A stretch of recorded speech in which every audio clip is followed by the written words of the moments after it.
যুদ্ধবিরতির মধ্যেই ইরানে হামলা করল ইসরায়েল। দেখুন কি একটা অবস্থা, যে যুদ্ধবিরতির কথা শুনে সারা বিশ্বের মানুষ খুশি হয়ে গেছে যে না, তাদের অর্থনৈতিক অবস্থাটা একটু ঘুরে আসবে। সেই যুদ্ধবিরতির মধ্যেই ইরানে হামলা করল ইসরায়েল। তাহলে ইসরায়েল কি চায় না যে যুদ্ধবিরতি হোক বা যুদ্ধ থেমে যাক, নাকি এর পিছনে অন্য কারো হাত আছে? দেখুন, এই যুদ্ধটা শুরু থেকে এই পর্যন্ত যতটা দিন হয়েছে, প্রত্যেকটা দেশ তাদের অর্থনৈতিক ব্যবস্থা থেকে শুরু করে সব দিক থেকে তাদের অবস্থান খারাপ।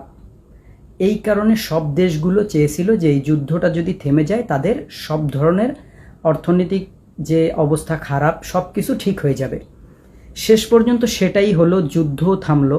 কিন্তু সেই যুদ্ধবিরতির মধ্যেই ইসরায়েল হামলা করলো ইরানে।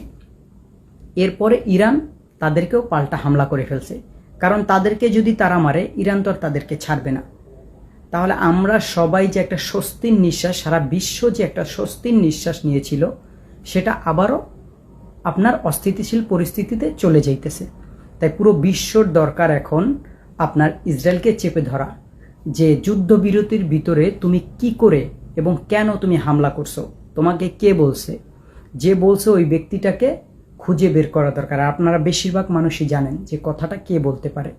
ভিডিওটা শেয়ার করে সবাইকে দেখার সুযোগ করে দিন।